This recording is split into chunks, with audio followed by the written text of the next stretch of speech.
Ahora sí ya ven mi pantalla. Sí, sí, soy. Bueno, Sí. ok.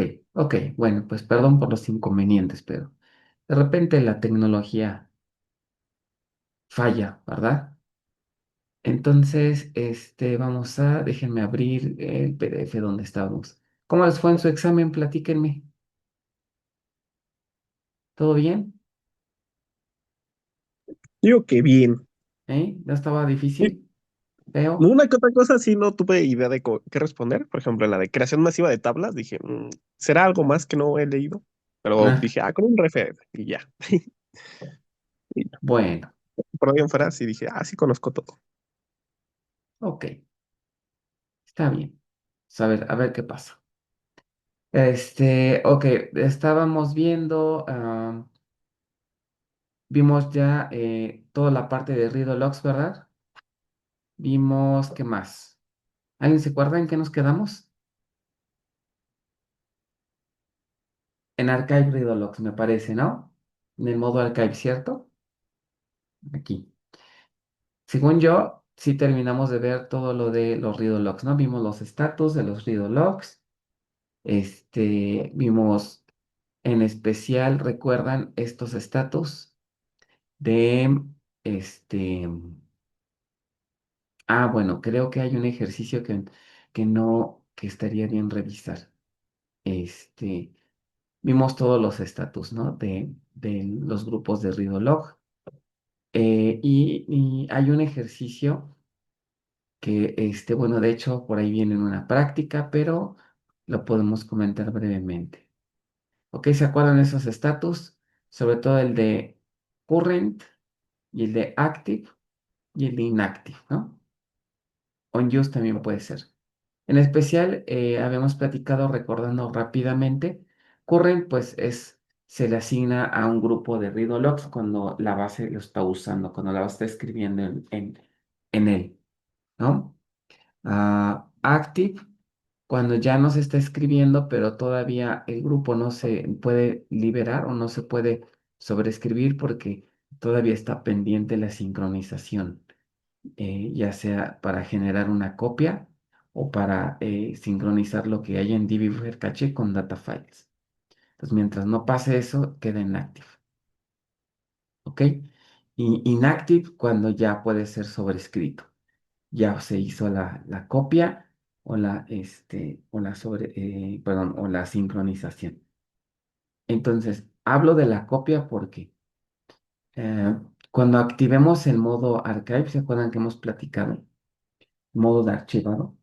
Es una manera de protegernos de una pérdida de un data file, que ya lo hemos comentado, ¿no? Si se pierde un data file y los últimos cambios, los cambios recientes que estaban en Readologs también se pierden por cuestión de los switches que ocurren, ahí podríamos tener una pérdida de datos, ¿no? Porque una pérdida de medios implica restaurar un data file y si ese data file restaurado, lo más seguramente no va a tener los últimos cambios y tampoco van a estar en read logs, entonces perdemos ahí, puede que haya una pérdida ahí de datos, ¿no? Entonces por eso existe ese modo, el modo de archivar. Bueno, entonces, ¿qué más? Después vimos poquito de vistas del diccionario de datos que se utilizan mucho para ver el estatus, ¿ok? O la configuración de los read logs. Y hasta ahí nos quedamos, si no me equivoco, ¿no? Bueno, hay un ejercicio que es, digamos, interesante en cuanto a read logs, ¿no? El ejercicio que a veces les pido que hagan es el siguiente, se los voy a explicar aquí. ¿Qué pasa si, supongamos que tenemos nuestros tres grupos, ¿ok? Eh, y decidimos de estos, aquí están sus tres miembros, digamos, y supongamos que nos damos cuenta que hay demasiados lock switches. ¿Por qué razón? Porque tal vez los grupos o los miembros de cada grupo tienen un tamaño pequeño. Vamos a suponer que ahorita tienen 100 megas, ¿ok? Vamos a suponer que ahorita tienen nuestros miembros 100 megas, todos tienen el mismo tamaño y decidimos aumentarlo a 200. ¿Ok? ¿Cuál sería el procedimiento para hacer esto? Entonces, necesitaría descartar todos estos miembros que ven aquí, ¿ok? Y generar este, archivos más grandes, ¿vale? El detalle es que no hay una instrucción que me permita algo así como hacer un resize, ¿no? De estos miembros que existen. No existe eso. Una vez que se crea un read log de este tamaño, ya no lo puedo cambiar. Entonces, ¿cuál sería la opción? La opción sería descartar estos miembros y crear nuevos, ¿ok? Entonces, el procedimiento sería, hago otros tres grupos, uno, dos y tres, y aquí ya les agrego miembros más grandes, ¿no? Del tamaño que yo quiera. Entonces, vamos a suponer que agrego los grupos 4, 5 y 6. Bueno, aquí ya los dibujé medio mal, pero bueno. Estos tres grupos van a tener ya los nuevos tamaños. Entonces tengo el grupo 4, el grupo 5 y el grupo 6. Los agrego, pero todavía tengo el uno, el 2 y el 3. Entonces, en este instante tengo 6 grupos de Riddle-Logs. Son muchos, ¿ok? Entonces, la siguiente tarea, ya que tengo estos grupos creados, es deshacerme de estos tres grupos, ¿no? Borrarlos, borrarlos. Algunos de ellos los voy a poder borrar sin problema, pero puede que otros no. Si un grupo está en status inactive, no hay problema. Como este grupo este, no se está usando y tampoco está pendiente su sincronización, lo puedo borrar sin problemas. Vamos a suponer que este está inactive, pero este otro está en active y este está en current, ¿no? Y creo que ya me acordé, creo que ya lo habíamos platicado, ¿no? Que para poder borrar un grupo, pues tendría que pasar a inactive, ¿no? ¿Cómo le haríamos para pasar de active a inactive? Creo que ya lo habíamos platicado. ¿Quién me dice? ¿Cómo podríamos pasar de aquí para acá? ¿Qué le falta a este grupo para que pueda pasar a inactive? Había un modo como que estaba guardado. Como que estaba guardado. Mm, como un poquito más específico. ¿A qué es eso de que estaba guardado? O sea, active, ¿qué significa primero? Recordando. Que está en este estado porque todavía hace falta, ¿qué le hace falta a esto para que pase para acá? ¿No era de respaldar los cambios? O bueno, Ajá. las Este, transacciones. ajá. Los cambios, bien, los cambios de estos miembros ya no se está, la base ya no está escribiendo en él porque está escribiendo en el uno. Pero al estar en active significa que lo que hay en el DB buffer caché, por acá está el DB buffer caché, los cambios que ahorita tiene todavía no están sincronizados con data files. ¿Ok? Este es el DB buffer caché. Los cambios ya están guardados aquí, pero estos cambios por acá está el data file, todavía no han sido sincronizados. ¿Ok? Y si tenemos el modo de archivado, este miembro, el miembro de alguno de estos miembros del grupo, todavía no se genera una copia, o sea, no hay una copia. ¿Ok? Entonces, ¿qué podemos hacer para que este estado pase para acá? Pues provocar una sincronización. ¿Ok? ¿Cómo provocamos una sincronización? Si nosotros escribimos la instrucción alter system checkpoint, ¿se acuerdan? ¿Qué hace eso? ¿Qué hace esta Hace instrucción? que Puedes los dirty sincronizar los buffers datos. pasen a data. Correcto. Vamos a provocar esta sincronización. Cuando esta sincronización se completa, ¿ok? Entonces este grupo pasa a inactive y entonces ya lo podemos borrar, ¿ok? Y con esto ya tenemos esto resuelto, ya podemos borrarlo. Ahora el problema viene con current, ¿ok? Para poder quitarnos de este estatus, lo que podríamos hacer aquí es, ¿alguien recuerda? Forzar un Un lock lock switch, switch. ¿no? Ajá, exacto. Un lock switch. Con esto vamos a hacer que la base de datos seleccione otro grupo. Entonces, puede que, ¿qué tal si selecciona este de aquí? Como no quiero que seleccione este, puedo forzar o puedo ejecutar varios lock switches hasta que llegue a dónde? Hasta que llegue a este. Entonces la base va a empezar a escribir ya en el grupo nuevo. Y por lo tanto, estos grupos de acá les puedo aplicar un checkpoint para sincronizar todo y queden en inactive. Y una vez que estén en inactive los tres, pues ya los puedo borrar. ¿Ok? No hay problema porque la base va a estar escribiendo en el número 4. Y bueno, al final del ejercicio, mi base me va a quedar con estos grupos 4, 5 y 6, no importa. Estos ya los borré y entonces, pues ya completamos la tarea, ¿no? Entonces, ese sería el ejercicio. Es un ejercicio interesante porque pues pueden hacer varias cosas, practicar varias instrucciones, ¿no? Este, y pues practican también los comandos, ¿no? Revisar las vistas, cómo están los estatus y al final pues nos quedamos con nuestros tres grupos. Algo que les recomiendo, siempre procuren que sus grupos de Readologs estén parejitos, es decir, el mismo número de miembros y el mismo tamaño. Vamos a ver más hacia adelante que vamos a ver otras configuraciones que a veces se equivocan y dejan los grupos eh, eh, disparejos. O sea, siempre debe estar mismo número de elementos, mismo tamaño, parejitos todos y almacenados de manera consistente. ¿Ok? Ahorita vamos a hablar un poquito de eso. Bueno, entonces eso sería la parte de Readologs. Si no hay dudas, ¿les parece? Hablemos ahora de Archive Readologs. De Archive Readologs ya hemos platicado para qué son, ¿ok? Hemos comentado que cuando un grupo de Readologs ya está en modo active, la base puede generarle una copia, ¿ok? Estas copias pueden ser distintos métodos de almacenamiento, por ejemplo, se suelen usar cintas o se pueden usar otros discos.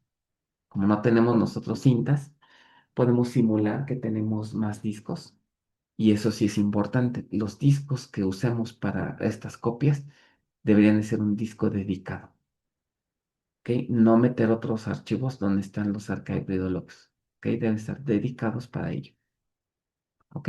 Y de forma independiente, o sea, de tal manera que si falla otro disco, el disco donde están los archive read logs no debería de fallar, ¿ok? Entonces debe ser un disco aislado. Bueno, ¿cuál es el beneficio de tener la base en modo de archivado? Como les comentaba en clases pasadas, este, tratar de evitar un problema de instance failure, perdón, de media failure y perder datos. Es decir, si no está habilitado, ¿ok? Y no vamos a tener una protección de una falla de medios, ¿ok? Es decir, que los últimos cambios que estaban en el data file puede que se pierdan en un media failure. Entonces, ese es el principal beneficio. Únicamente los cambios más aplicados a la base son los que se encuentran en readologs, en los online readologs. Si yo llego a sobreescribir este grupo, vamos a perder datos.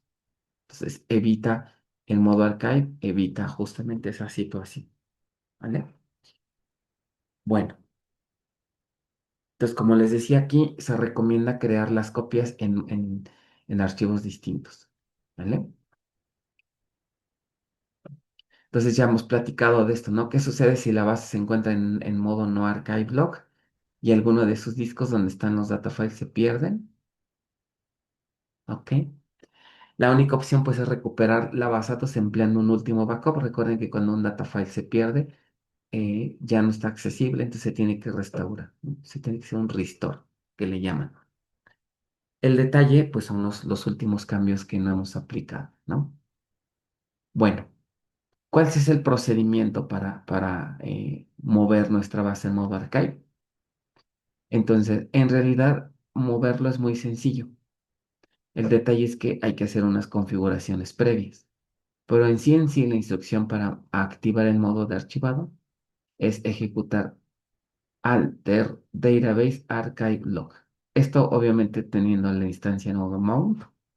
Recuerden que en modo mount podemos moverle cosas a la CDB sin que todavía se abran los archivos.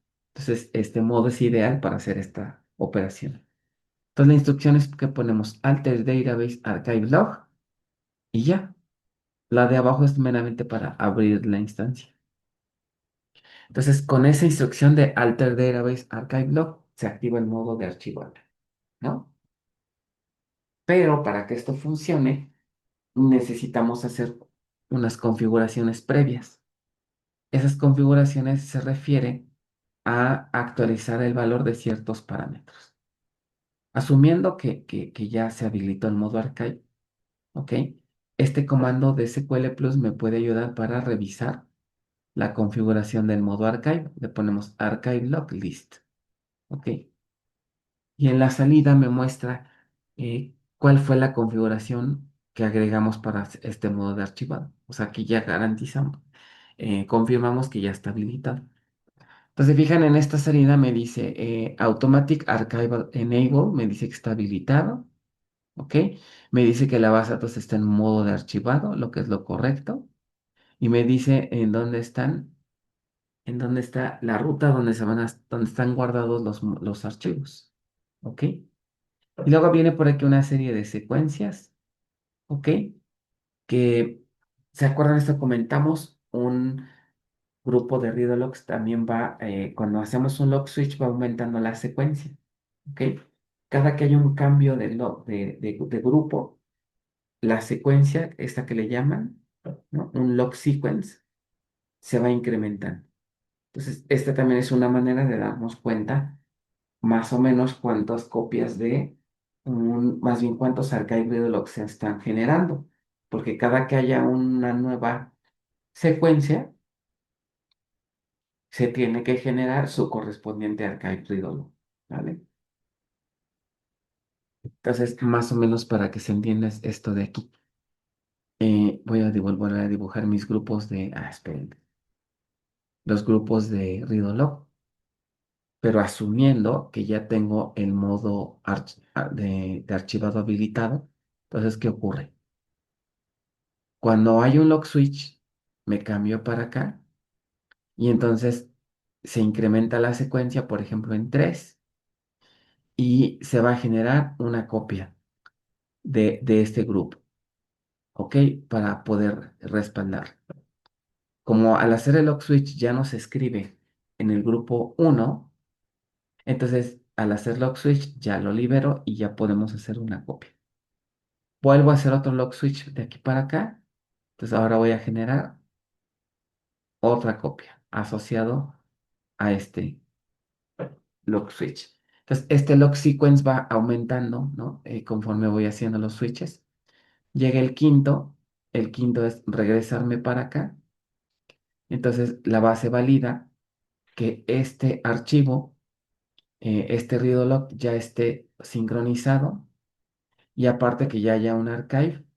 Entonces, si eso es verdadero, entonces ya se puede hacer el lock switch. Entonces, se va a generar la secuencia 5 aquí, ¿ok?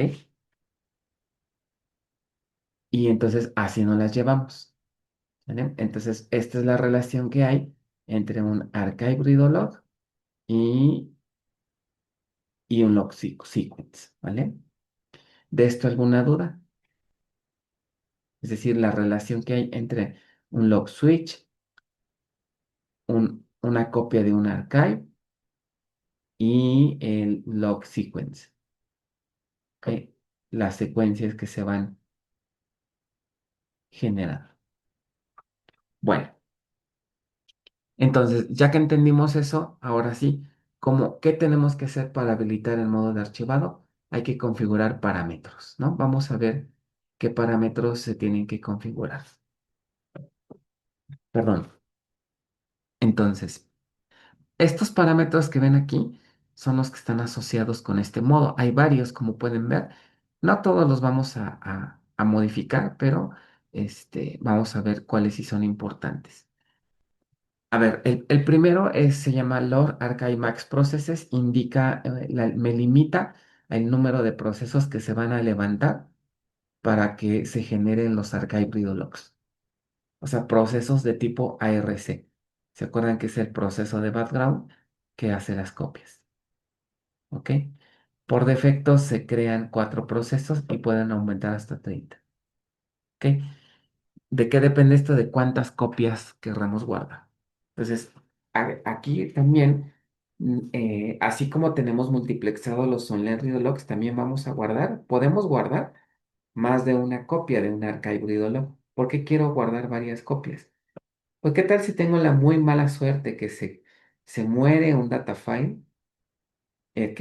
Y ya no tengo aquí respaldado porque ya hice una sobreescritura en read logs. Ah, bueno, entonces tengo mi copia de Archive Read Logs aquí ya hecha por si pasa una falla de medias. Pero están de acuerdo que pues estos Archive Read Logs también son archivos y también se guardan en dispositivos y pues por lo tanto también pueden fallar, ¿no? Entonces sería muy mala suerte, ¿verdad? Muy mala onda que les pase esto, ¿no? Que se les dañe un data file, que ya sobreescribieron el archivo, el read log, ¿ok? Y que también en ese instante falló un archive read log. ¿Imaginan? Todo falla. Entonces ahí pues de nada me sirvió tenerlo habilitado, ¿no? Porque ya falló, pues ya no tengo manera de recuperarme. Muy malo. Se muere al CD. Puede, ¿no? Entonces, pues ¿cómo le hago para protegerme? Ah, pues genera copias. Igual, ¿no? Genera copias. ¿Cuántas copias puedo generar? Ese ya se me hace algo muy exagerado, pero puede haber hasta 30 copias. ¿Ok? Entonces, sí, sí es importante tener redundancia, pero no tanta, a lo mejor unas 3 copias y ya. ¿Ok? Para eso sirve tener varias copias de un archive read. ¿Vale? Bueno, ahora otro parámetro que hay que configurar es este. Este es más sencillo de entender. Solamente se utiliza para darle formato a el nombre del archivo, que tenga tal vez un nombre descriptivo. ¿Por qué existe este parámetro? Recuerden que la instancia, pues en un momento dado va a generar la copia de este archivo, ¿ok? Y entonces aquí le indicamos cuál va a ser el nombre del archivo. Este sería un ejemplo, ¿no? Podríamos poner que todos nuestros archive read logs comiencen con arch de archive y tenga estos comodines. Estos me indican, por ejemplo, por ciento T le va a agregar el número de hilo de ejecución, o sea, podemos identificar qué proceso de background lo generó. Por ciento S indica es un número secuencial que evita duplicados. ¿Ok? Es como un ID, digamos, como un consecutivo. ¿Ok? Este, por ciento R, si llegara a haber ahí un duplicado, ¿no? Me agrega una cadena que me permite evitar duplicados y que fuéramos a sobreescribir el archivo de forma accidental. Y por ciento D es el ID de la base de datos. ¿Sale?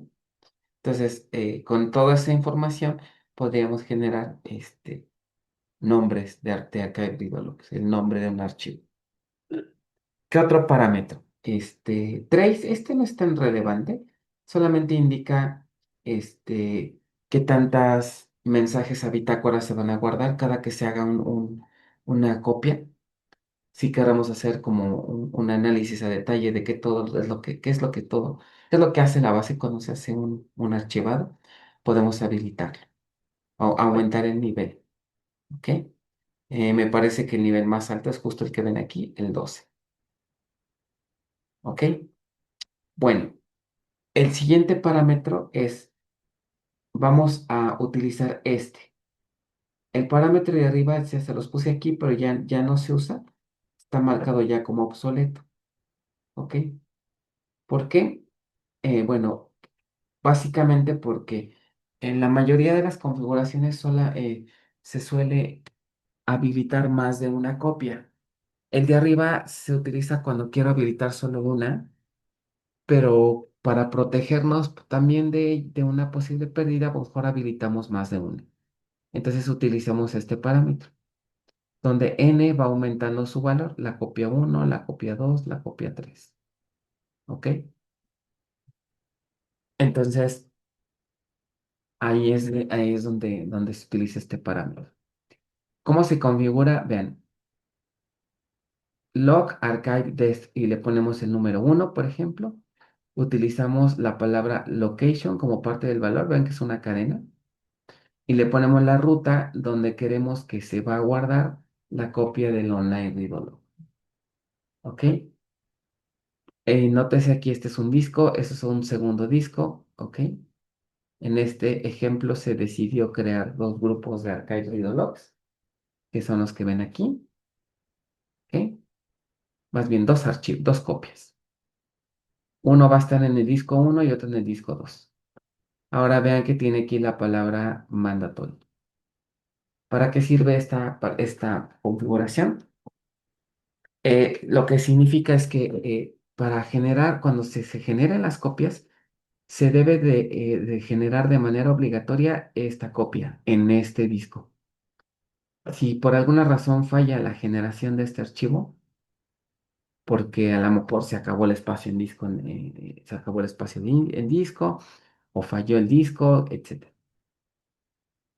Entonces, si no se logra crear la copia uno, se considera el proceso de archivado como fallido. ¿Ok? No lo puedo dar por bueno, aunque tengas otras copias en el disco 2. ¿Ok? Porque esta copia me estás diciendo que es obligatoria, que no puede saltarse. ¿Vale?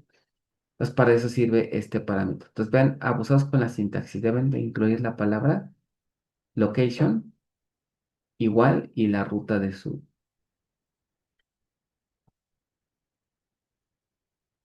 la ruta o el punto de montaje donde va a estar guardado el archive videolog, ¿no? Bueno, ¿dudas hasta aquí de lo que llevamos? ¿Todo se va entendiendo? Ok, cualquier cosa avise,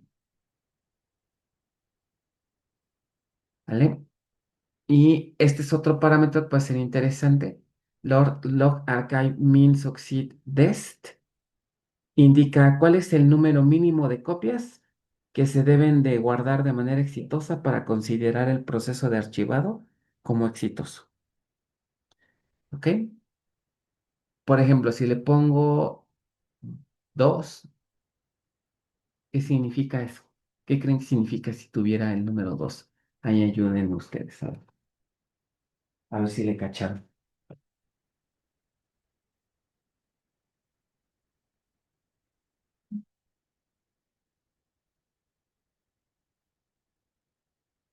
Hmm, ¿Nadie? ¿Qué significa si le pongo un 2 a ese parámetro? Que se me hace que con este frío están durmiendo, ¿no? La ¿No es cantidad de de... que se deben de crear dos archive logs del mismo online read log para Mm, considerarse que mm. ya se guardó chido? ¿O no? Ok, eso sí. Lo último sí. O sea, de todas las copias que se van a generar, mínimo cuánto deben de generarse de manera exitosa, dos. Obviamente, cuántas destinations tengo que haber configurados. Aquí le pongo un 2. mínimo dos. Pues mínimo dos, ¿verdad? Esas dos copias debieron haberse creado de manera exitosa.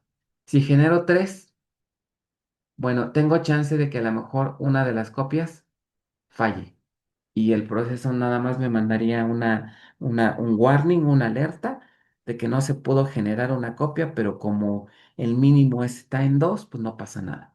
Ahí la otra, de estas dos, si tengo la palabra mandatory en alguna de ellas, esa copia obviamente también debe de existir o debe de estar almacenada de forma correcta.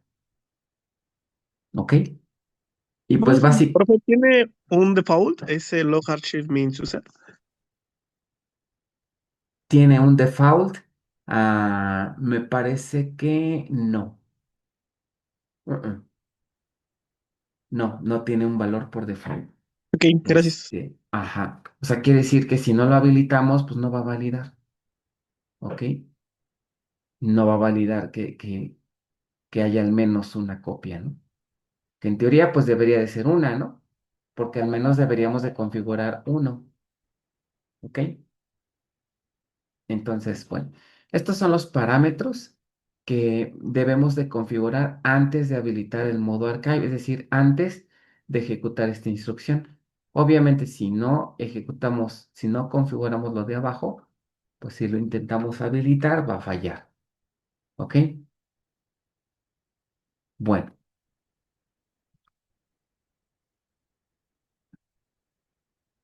y me parece que con esto no tenemos nada más que decir del modo de archivado. Lo puedo hacer, lo puedo provocar manual, puedo provocar que se haga una copia manual. O sea, que no se haga en automático. Recuerden que, a ver, pregunta como de examen, ¿qué evento puede disparar la generación de un archive de dolor? ¿O qué puede ocurrir para que se dispare la generación de un archive de dolor?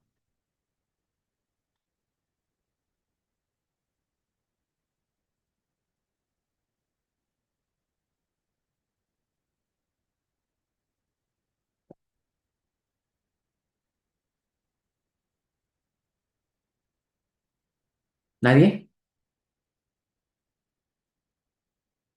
¿En qué momento se va a disparar la generación de un archive de dolor?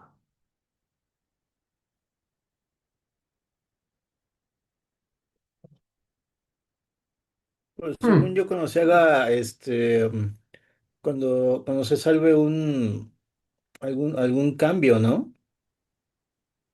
¿A qué te refieres con salvar un cambio? O sea, por ejemplo, si hago yo, si inserto algún tipo de dato o algo, es cuando se va a ir al buffer y de ahí se va a ir al read log, ¿no? Ujú. Es el momento en el que se comienzan a generar. Mm, ¿Los archive read logs? ¿Qué opinan los demás? No ¿tiene Cuando que hay necesariamente. ver un con log un log switch, switch? Es justo, más bien es eso. Cuando ocurre un lock switch, ¿por qué ese evento genera la generación de un archive read log? Porque en ese momento la porque base... cuando hay, Sí, adelante, adelante, sí, adelante. perdón, pensé que estaba preguntando. No, perdón, Pues sí, adelante. porque en ese momento se detecta que ya se llenó algún data file, ¿no? Entonces se va a empezar a escribir en otro y se va a hacer un cambio para empezar a generar respaldo. Ajá, es correcto, nada más ahí te falla un detallito. Ya se llenó un qué, Online Rídolo. un online read log, no un data file, ¿cierto? Pero es correcto. O sea, recuerden que cuando se llena un online read log, se hace un log switch, como bien comentaron. Al hacerle un log switch, el grupo queda en status active. Ya no estoy escribiendo, ya no es current. Pues pasa en modo active. Cuando la instancia detecta que un grupo de online read logs ya está en modo active, ahí ya lo puedo archivar. Entonces, los procesos ARCN despiertan y dicen, mira, hay un grupo de Ridologs que ya está en modo que ya está en status inactive, ¿ok? Perdón, active. Entonces vamos a respaldarlo. Entonces ahí los procesos AR se despiertan y generan la copia, ¿ok? Y la guardan. Cuando la copia ya está creada y todos los datos están sincronizados, entonces pasa a modo inactive y ya lo puedo reescribir, ¿ok? Bueno, eso lo puedo hacer manual. Si yo quiero, puedo forzar que se haga un archivado de manera manual con esta instrucción. ¿Ok?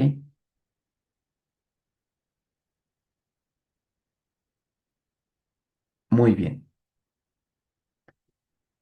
Y pues ya, básicamente eso es lo que podríamos decir de este modo de archivado. No es tan complicado como pueden darse cuenta. Que lo interesante es habilitarlo.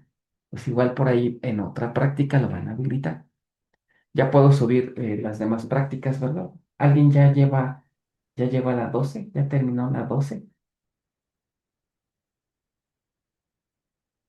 La 12 era de Table Spaces, ¿no?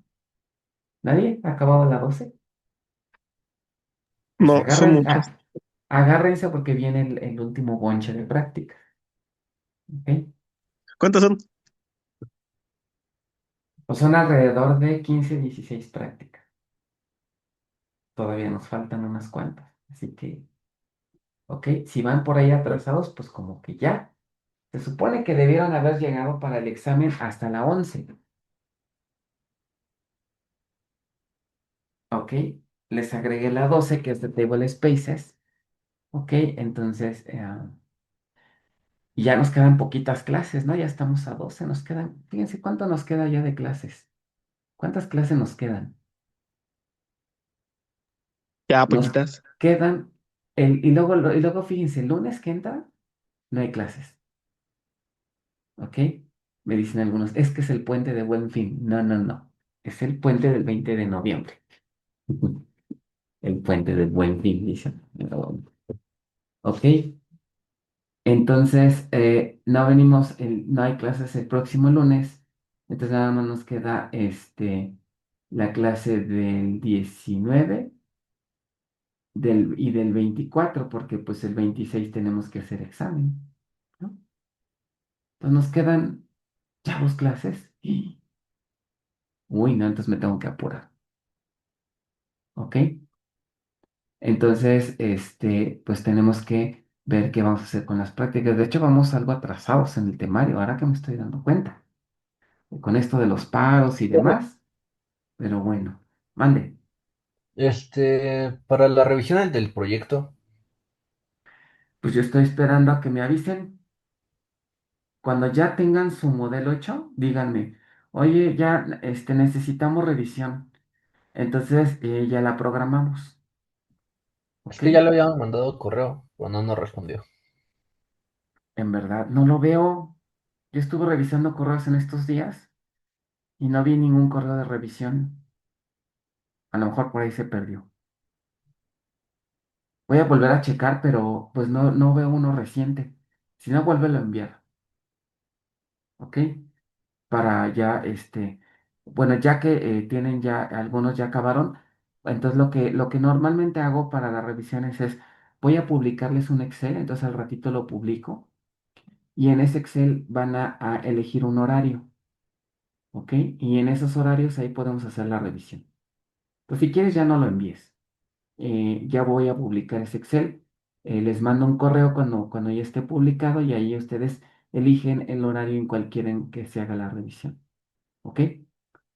Porque sí, fíjense, ya nos quedan 2 clases aparte de esta. Entonces vamos a tener que apurar. Me voy a tener ahorita que terminar este tema y ya las últimas 2 vamos a dedicarle al tema 8. ¿Vale? Bueno, Y es el último tema y ya después otra vez examen. sí, pues sí. Va. Se acuerdan que quedamos que se iba a juntar un poco? Eh, obvio. Miren, déjenme ver si podemos mover el tercer parcial pues a la primera semana de diciembre, ¿no? Porque, bueno, esa es otra. ¿Están de acuerdo que vamos a hacer solamente un examen final? No vamos a hacer dos. Eso nos va a permitir tener un poquito más de holgura. ¿Les parece? O sea, ya de plano, si no pasan el final, pues ya, ¿qué le hacen, no? Este, si no pudieron pasar el primero, menos el segundo, porque iría muy pegadito. Entonces, lo que podemos hacer es hacer el tercer parcial en la primera semana de finales, ¿les parece? Inclusive lo podemos hacer hasta el miércoles, o sea, podríamos pasarlo a diciembre 3 por ejemplo, ¿ok? A diciembre 3, ¿sale? ¿Cuándo voy a dar las calificaciones? Pues cuando acabe. Obviamente tengo que dar sus calificaciones antes que acabe el semestre, pues para ver si exentaron o no, ¿verdad? Entonces, pero ustedes confíen en su conocimiento. ¿Ok? Entonces, el tercer parcial pudiéramos hacerlo el miércoles 3. ¿Sí es miércoles 3? No, el miércoles 5. ¿No? Ah, no, espérenme, es que este es noviembre, diciembre. Miércoles 3. Entonces tenemos un poquito más de tiempo. ¿Ok? Y ya los que tengan que hacer, los que se vayan a la fiesta grande, pues lo podríamos hacer el lunes 8. Ya veremos. ¿Ok? Nada más que recuerden que su proyecto final lo tienen que entregar en esta semana. ¿Ok? Entre el 7 y el 11 de diciembre. ¿Vale? Bueno, pues ahí están las fechas. Ok, entonces, vamos a apurarnos. Bueno, vistas del diccionario de datos que tienen que ver con Archive Read Log son estas. Sobre todo estas dos. Aquí podríamos ver la configuración de los archivos del modo archivado. Y aquí podemos ver toda la lista, sobre todo en esta más bien, podemos ver la lista de todos los archivos que tenemos, de todos los archive de los que se han generado. Y no sé si les llega un poquito la pregunta, ok, ¿y qué pasa conforme va pasando el tiempo? O sea, se van a estar generando archive read logs, y va a llegar un punto en el que ya sean un montón, ¿no? No los puedo tener de manera infinita porque me voy a acabar el disco. Entonces, ¿qué creen que necesito hacer ahora? Pues los archive read logs no van a estar guardados de manera infinita. En algún punto tengo ya que deshacerme de ellos. ¿Ok? ¿Qué evento creen que pueda ocurrir para decir, ahora los archive read logs ya los puedo quitar? No los puedo dejar de manera infinita. ¿Qué creen que pase para que ya se puedan eliminar? Pues básicamente asegurarme que ya exista un backup. Si hay un backup que contiene los cambios de los archive read logs, pues este backup ya puede protegerme. ¿Ok? Ya puedo decir que tengo una copia en un backup de todos los datos que contienen los archive. Entonces, en ese momento ya puedo también borrarlos. ¿Ok? Borrarlos. ¿Vale? ¿Un Y ya backup tengo de los mismos archive o un backup ya general de la base, profe? un backup general de la base. Porque estás de acuerdo que Para- si ya tienes una copia de la base que ya contiene los cambios que tienen acá, pues ya tienes redundancia, ¿no? De respaldos. Ya tienes un respaldo aquí, tienes un respaldo acá. Entonces podrías decir, pues me quedo con este respaldo y ya borro esto. ¿Ok? Profe, ¿se puede morir el respaldo? ¿Es justo a lo que voy? Sí, claro. ¿Ok? Este backup también fue de morirse. Entonces voy a caer en la misma situación, ¿no? Pero ¿qué creen que puedo hacer con un backup? Otro backup. Claro, lo puedo multiplexar también. Entonces, ¿se dieron cuenta cómo en una base, pues cómo me protejo? Prácticamente toda la protección de archivos, ¿en qué se basa? En puras Copia. copias y copias. Exacto. Respaldo. En hacer copias, en hacer respaldos, en tener cosas multiplexadas para minimizar la posibilidad de alguna pérdida de datos. ¿Ok? Entonces, si tengo una copia de un backup, si se me muere ese backup, pues tengo la otra, ¿no? Y obviamente puedo generar varias copias, no nada más dos. ¿Vale? ¿Ok? ¿Cuántas son Entonces, las recomendadas? normalmente, por ejemplo, de Archive Read Logs, generalmente, ¿qué será? Dos copias, ¿no? Dos copias puede ser suficiente. Si ya te quieres ver no hay como tal un recomendado, pero si te quieres ver, ya depende la paranoia de cada DBA, casi, casi, ¿no? O sea, han alumnos que me han dicho, no, no, no, si yo fuera DBA, yo tendría que generar como 10 copias, porque a mí todo me sale mal, ¿no? Luego dicen, es que a mí todo me sale mal, entonces voy a generar 10 copias. No es mucho, pero bueno. También depende un poco pues de las características del hardware que tengan, ¿no? Si cuentan con el hardware y los discos con los tamaños suficientes, ¿no? Con los espacios suficientes, pues pueden configurar más copias, ¿no? Pues también va mucho de la mano de eso, de, de, de los recursos que tengan disponibles, ¿no? Bueno, entonces la sugerencia puede ser entre 2 y 3 copias, no más. Yo diría entre 2 y 3 copias, ¿vale? Para efectos de aquí de nuestro curso, lo vamos a reducir a 2 porque, yo digo, si tienen más espacio, pues pueden ponerle 3, pero con 2 sería lo suficiente, ¿no? Bueno, entonces obviamente viene en una práctica el modo de archivado. Déjenme ver si puedo, como ya viene lo de su proyecto, si podríamos, este, omitir algunas prácticas porque al final lo van a hacer en su proyecto.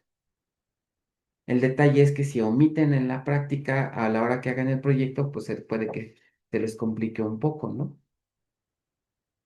Pero bueno, vamos a ver. Bueno, entonces, ¿qué más? Este es un ejercicio de consultas, ahorita no lo voy a hacer. Prefiero mejor adelantar en el temario, ¿no? Este es meramente un ejercicio de consultas. Bueno, hasta aquí llegaríamos con Archive Readologs. No sé si haya una duda o algo que no haya quedado claro. Todo bien. Ok, de los datos hundo. Ustedes ya saben qué son los datos hundo. Ya saben que cuando una transacción se genera, por un lado se generan datos nuevos, que son read logs, y por otro lado se respaldan datos viejos en los segmentos hundo. ¿Ok? Aquí está como que lo curioso que pasa con una transacción. Por un lado genera datos nuevos que se generan en online read logs, en su momento en archive, y los datos viejos están en segmento hundo. ¿Ok? Ya hemos comentado que cuando una transacción se inicia, ¿ok? Se le genera, se le generan su segmento hundo. Por ejemplo, aquí, supongamos que tenemos 3 sesiones y cada sesión genera una transacción. Si hacemos una consulta en B pesos transaction, vamos a ver que hay 3 transacciones activas y que cada una se genera en un table, y cada una genera un segmento diferente, ¿ok? Entonces, fijen, aquí está el ID del segmento que se genera para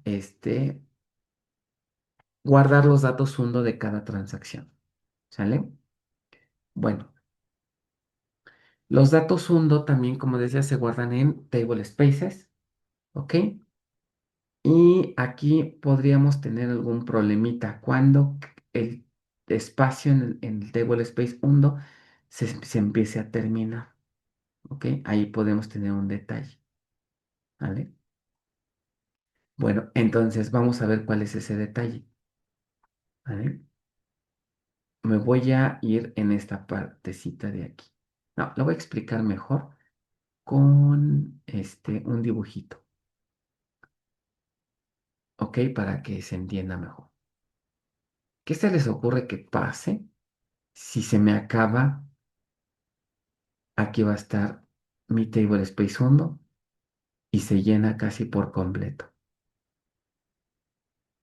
¿Qué problemas creen que ocurra si se me acaba el espacio? Y vamos a suponer que este table space, los data files ya no crecen, es un tamaño fijo para que el escenario sea más real. ¿Ok? Mi table space lo configuré tal vez de manera errónea como fijo y tal vez con un data frame muy chiquito y entonces puede que rápidamente se me acabe el espacio. ¿Qué va a pasar? Bueno, va a haber dos problemas. ¿Ok? Va a haber problemas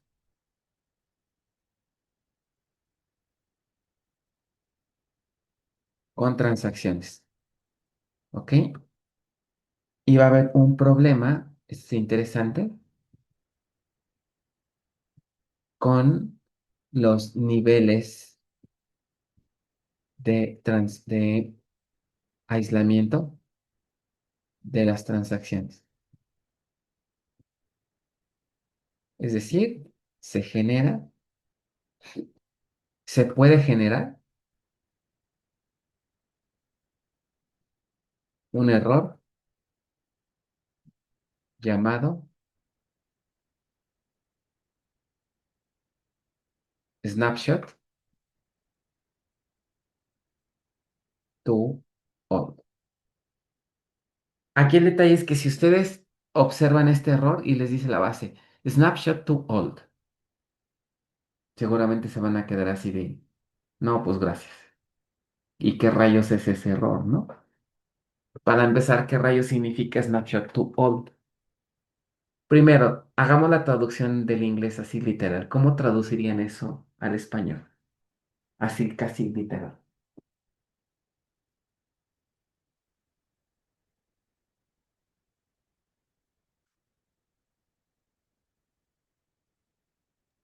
Pues fotografía muy vieja. De hecho, ¿no? Como una foto muy vieja, así como la foto de ustedes cuando eran niños, ¿no? Bueno, no es tan vieja, ¿verdad? De algunos añitos, digamos. No se vayan a enojar, ¿ok? Como la foto cuando tenían 2 años, ¿no? Seguramente todos tenemos una foto cuando éramos muy chiquitos, ¿ok? Foto muy vieja. ¿Cómo que una foto muy vieja? ¿Ok? Entonces vamos a entender qué pasa aquí, ¿vale? Vamos con el más fácil, que sería con problema con las transacciones. Por aquí tenían, aquí está esta imagencita, es la que les quería mostrar. Entonces, podemos tener estas dos situaciones. Que haya un problema en operaciones de ML cuando esté haciendo transacciones, o que haya un problema de un snapshot to old cuando haya consultas. ¿Ok? Vamos a ver cómo funciona esto. El primero, ¿por qué puede fallar, haber problemas en las transacciones? ¿Ok? Si me acabo el espacio en los datos fondo. Con lo que me habíamos platicado, creo que podrían inferir eh, qué problema podría causarse cuando una transacción se está ejecutando asociada a sus datos fondo.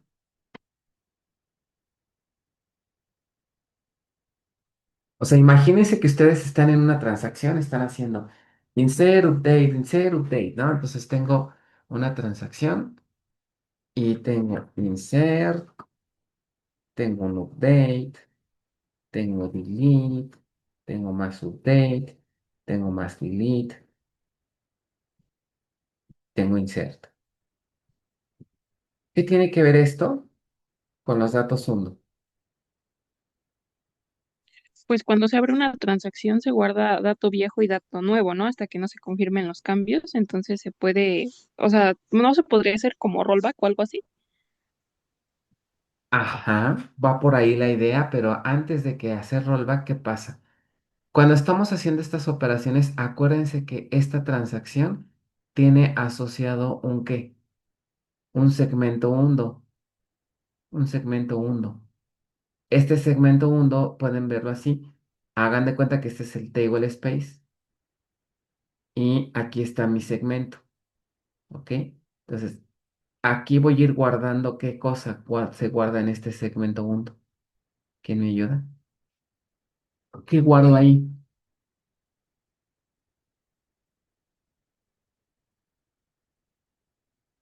Justo porque se llama Undo.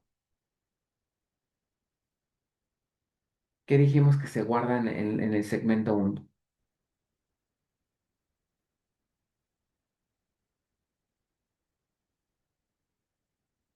Hmm, En undo, ajá. pues lo que ya,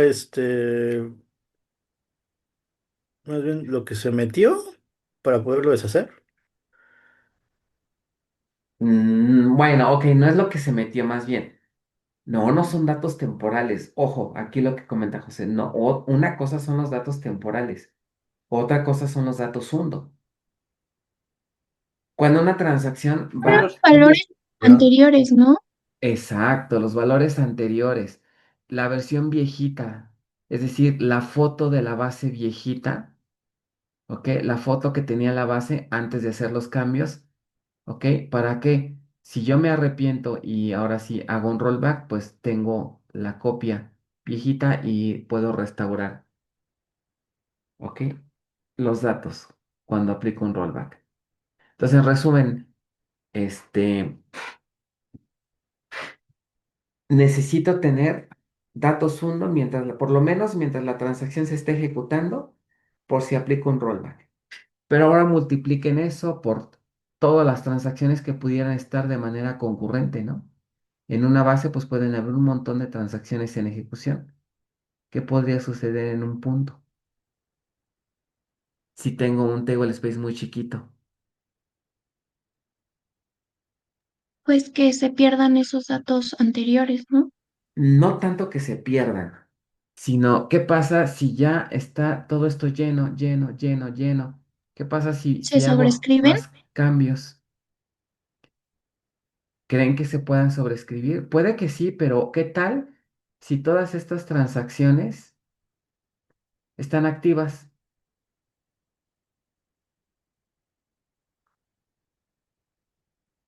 ¿Podría sobreescribir, por ejemplo, dame este cachito? ¿Podría sobreescribirlo? Entonces se bloquearía, ¿no? O sea, ya no te En- dejaría hacer nada. entonces lo que va a pasar no se va a bloquear en este caso. Lo que va a pasar es que me va a mandar un error.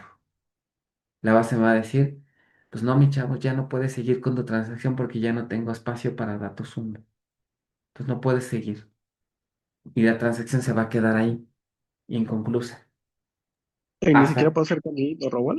no, no. ¿Por qué? ¿Por qué? Pues porque a la hora de hacer el commit también necesitas asegurarte que todo quede en read logs, ¿ok? Bueno, si logras hacer el commit, bueno, perdón, ahí sí tienes razón. Si logras hacer el commit, este, pues ya esos datos uno inclusive ya se usaron, ¿no? Ya pueden hasta inclusive liberarse, ¿ok? Pero ¿qué tal si no quieres hacer commit todavía de tu transacción? Porque todavía no acaba. Entonces ahí sí te va a salir, pues ya no tengo más donde guardar la versión viejita. Entonces la transacción va a fallar, ¿ok? Si no le alcanza el espacio para reservar datos uno, va a fallar la transacción. ¿Y por qué falla? Pues porque el table space 1 está muy lleno, ¿ok? Entonces una manera de resolver eso es, ¿cuál sería? Los tables, los datos 1 son completamente obligatorios mientras la transacción está activa. Pero una vez que la transacción ya hizo commit, los datos unos se quedan, o sea, se siguen guardando en el table space, ¿ok? Pero están de acuerdo que en sentido muy estricto, cuando los datos uno, cuando la transacción ya hizo commit, están de acuerdo que los datos uno pues ya no me sirven realmente, ¿no? ¿Por qué? Pues como ya confirmé la transacción, ya no hay manera de hacer rollback. Entonces, los datos uno que hacían el rollback, pues ya realmente los podría inclusive descartar del table space, ¿ok? Los descarto. Entonces ahí ya podría liberar espacio y hacer que otra transacción funcione correctamente. ¿Se entendió? A ver, ¿quién me ayuda entonces a describir qué es lo que pasa? Una pregunta, profe.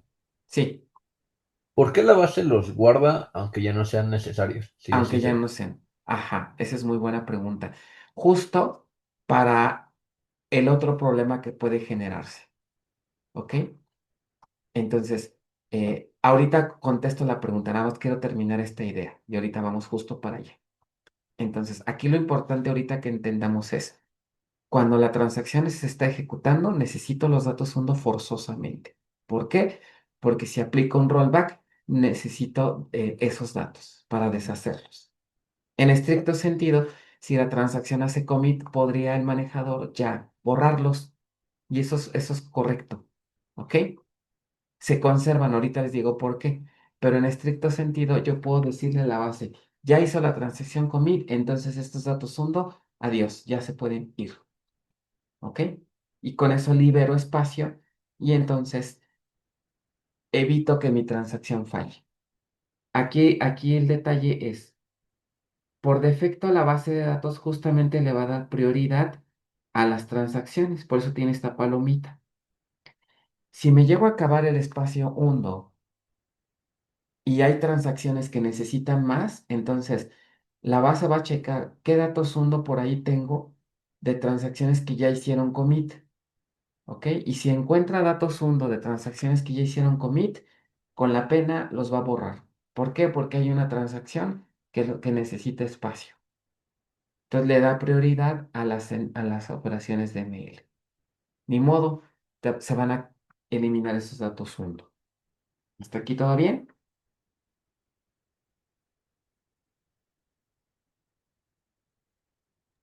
Sí, profe. Ok. Ahora, viene justo la pregunta que me hacía Guillermo. ¿Por qué se guardan los datos hundo después de hacer el commit? Ok. ¿Se acuerdan de los niveles? Aquí necesito que me pongan mucha atención.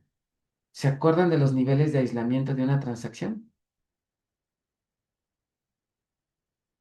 Pases uno. Era lo de la versión Poquito. anterior, con que la última guardada y Algo así. A todo ver, eso. sí, vamos a recordar un poquito esto. Si yo tengo, por ejemplo, esta instrucción, este,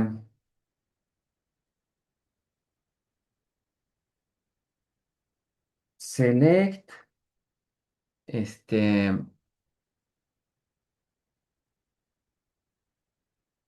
no, primero más bien sería esto.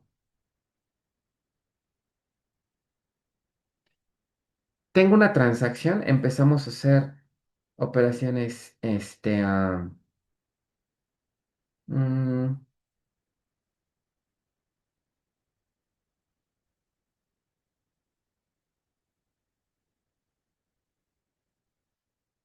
¿qué será? No, a ver, esperen. Ustedes se acordarán en Bases uno que vimos que tenemos varios niveles de aislamiento. Voy a empezar por esto.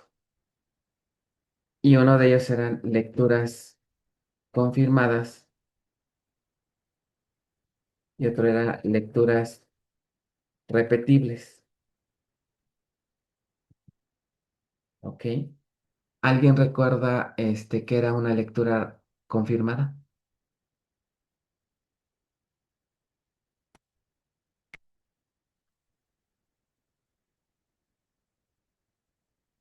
¿Nadie? La que se almacena en buffer, ¿no? Mm. ¿Cómo que la que se almacena en buffer? No, perdón. No, o sea, más bien que cuando se lee de la dataset, se lee esa parte, ¿no? Ah, ok, era más o menos lo que comentábamos de los buffers que estaban en status current y y modo current y modo consistente, ¿no? Modo Sí. current y modo va por ahí, ajá, pero a nivel ya un poco más arriba, ¿no? Una lectura confirmada era, si yo tengo una transacción que la lanza un usuario, hago cambios, estoy haciendo cambios. ¿Qué pasa si otro usuario viene e intenta leer este dato? Por ejemplo, si X vale 1 y este cuate le cambia a 3, lo cambia a 3, ¿qué va a leer este otro cuate? Va a leer uno. Va a leer 1, ¿ok? Ese 1 ¿de dónde sale? Es la versión que viejita, ¿cierto? Ujú. Exacto. El modo ocurre en una es la versión viejita, ¿vale? ¿Y de dónde va a salir la versión viejita? Del DirectSet directamente. Las versiones viejitas son los datos hundo. ¿Están de acuerdo? ¿Ok? Ahora, imagínense que pues esto se puede multiplicar, puede haber muchas transacciones, ¿no? ¿Ok? Cuando la base de datos necesita leer la versión anterior, puede requerir de los datos hundo, ¿no? ¿Ok? Porque obviamente pueden estar en el DB buffer, pero ¿qué pasa si no tengo espacio en el DB buffer? Tengo los datos viejitos en el table space hundo, ¿están de acuerdo? Ese es un escenario. Ahora, ¿qué pasaba con una lectura repetible? Bueno, por ahí había en Bases 1 una instrucción que se llamaba set transaction y le aumentábamos el nivel de aislamiento. Isolation level serializable. ¿Qué hacía esa instrucción? Esta instrucción la puede usar un usuario, la puede emplear un usuario que lanza una transacción y ¿para qué sirve?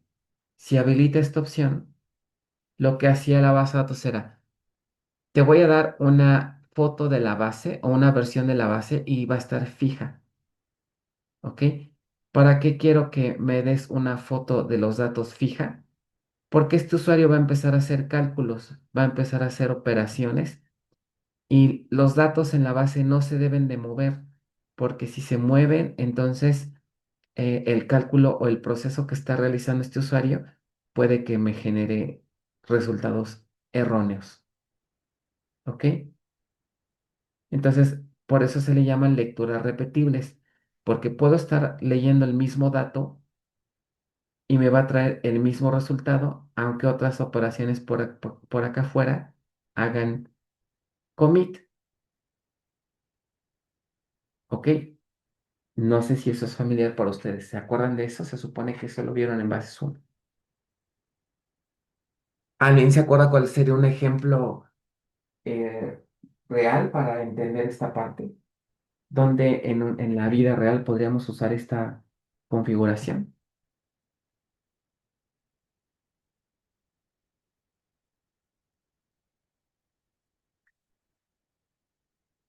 Ok, un ejemplo práctico sería las famosas cortes de caja que luego hacen, ¿no? Es decir, mientras hagamos un corte de caja, voy a calcular pues cuánto dinero entró, cuántos productos vendí, ¿ok? ¿Qué pasa mientras esté haciendo este proceso? Sobre todo si son varias cajas, ¿no? Mientras esté haciendo mi corte de caja, necesito ver cuánto vendí, cuánto dinero hay en las cajas. Entonces, mientras estoy ejecutando ese proceso, no debe de haber cambios en los datos. ¿Por qué? Pues porque si meto más dinero o si saco dinero, pues los cálculos que estoy haciendo aquí ya no van a cuadrar, ¿no? Entonces, mientras haga mi reporte, quiero que la base quede quieta,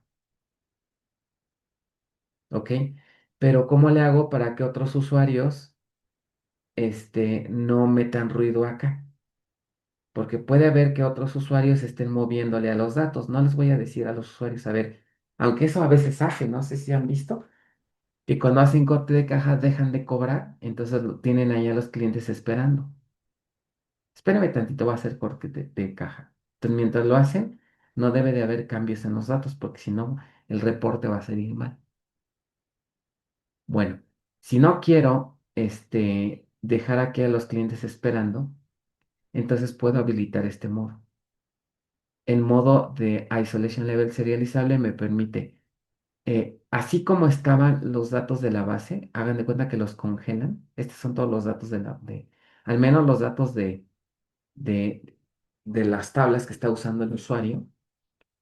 Y entonces se van a quedar congeladas, es decir, no van a tener variaciones, aunque otras transacciones hagan commit. ¿Para qué? Pues para que este usuario pueda hacer bien su reporte. Y aquí viene la gran pregunta. ¿Cómo creen que le hace la base de datos para congelar esa base? No es que agarre los datos y le mande una copia, ¿no? Sino, ¿qué creen que hace la base para simular ese congelamiento, para implementar ese congelamiento?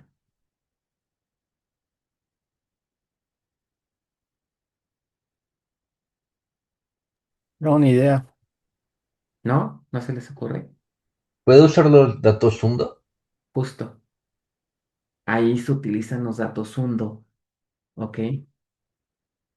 Porque los datos uno tienen las versiones viejitas, o sea, tienen la foto de la base. Ahora entienden de dónde viene la palabra snapshot, ¿ok? La base de datos, imagínense que tiene una foto de cómo estaban los datos en un cierto tiempo, otra foto de cómo estaban los datos aquí, ¿ok? Entonces, lo que hace la base de datos es que cuando, cuando un usuario necesita mantener los datos fijos, la base le dice, ah, bueno, mira, pues te voy a dar esta versión de los datos hundo. ¿Ok? En estos datos hundo están los datos viejitos. Entonces, úsalos, ¿ok?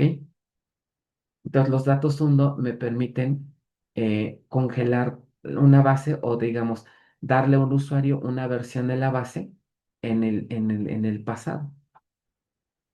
Porque otros usuarios pueden estar moviendo datos y están utilizando también los datos hundo, pero son otra versión. Entonces, a este usuario le puedo dar esta versión para que pueda trabajar con el nivel de aislamiento que necesita. ¿Se entendió hasta aquí? Es bien importante que esto quede claro, porque si no, entonces la parte que viene, pues no se va a entender. ¿Dudas? No, todo bien. Ok, entonces, en resumen, nos queda claro para qué la base guarda datos hundo, aunque ya se haya hecho commit de esas transacciones. ¿Cuál sería la respuesta ahí? ¿Para qué se guardan los datos hundo posterior a que las transacciones hicieron commit? ¿Cuál sería la respuesta? Para poder tener nivel de aislamiento. Para poder tener niveles de aislamiento. ¿Ok? Muy bien. Entonces, ¿qué creen que pase si tengo un table space uno muy pequeño? Cuando las transacciones hagan commit, ¿ok? Pues prácticamente va a tener que borrar los datos hundo porque por defecto le va a dar prioridad a las nuevas transacciones. Vienen nuevas transacciones, ni modo. Tengo datos hundo de transacciones que ya hicieron commit, pero como necesito espacio para las nuevas transacciones, pues voy a tener que borrarme estos snapshots, voy a tener que borrármelos, borrar las versiones viejitas que tenía ahí almacenadas. ¿Ok? ¿Qué efecto va a tener eso? ¿Qué pasa si un usuario lanza una transacción que dura, no sé, 5 minutos, pero necesita una lectura repetible? En esos 5 minutos puede que el manejador ya borró los datos hundo, pues porque me están demandando tiempo, más bien, necesito espacio para nuevas transacciones. Entonces, cuando este usuario venga e intente leer la versión viejita que había hace 5 minutos, puede que esta foto de los datos ya no exista. ¿Por qué? Pues porque el manejador ya la borró, porque tuvo que liberar espacio. Y entonces aquí es cuando la base me va a generar un error. ¿De qué tipo? ¿Dónde lo puse? ¿De qué tipo? Snapshot to old. Exacto. Ahora sí les hace sentido qué significa esa palabra. La foto de la base que me estás pidiendo ya es muy vieja y ya no está. Ya la borró la base porque necesitaba liberar los datos hundo. ¿Ok? Una analogía sería, quiero, normalmente nosotros, pues nuestra memoria, ¿ok? Va perdiendo eventos muy viejitos, ¿no? Por ejemplo, ¿alguien se acuerda cuando iban al kinder?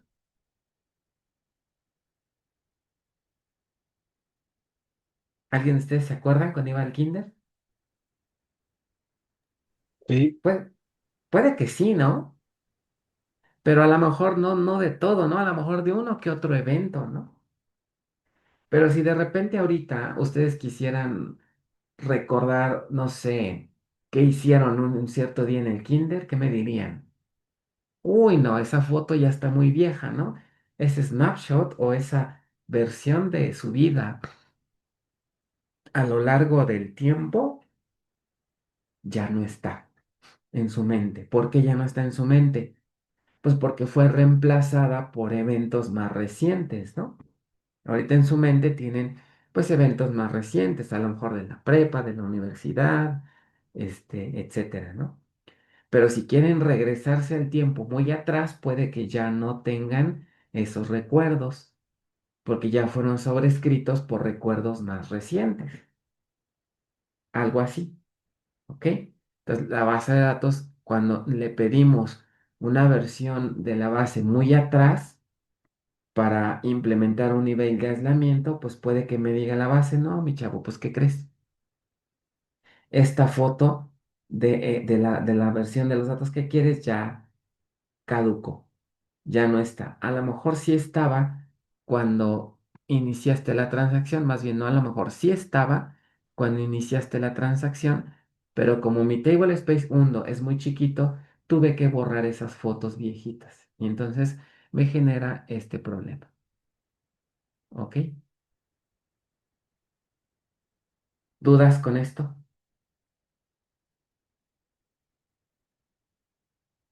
Bueno, entonces estos dos problemas se pueden generar cuando tenemos un table space 1 pequeño. Cuando un table space es grande, un table space 1 es grande, no hay tanto problema. ¿Por qué? Pues porque las transacciones de este tipo no duran tanto. ¿Qué les gusta? Unos 10 minutos, a lo mucho, a lo mejor. Y esto ya me estoy yendo muy alto, porque a lo mejor aquí está interviniendo un ser humano y necesita un proceso que dure más o menos 10 minutos.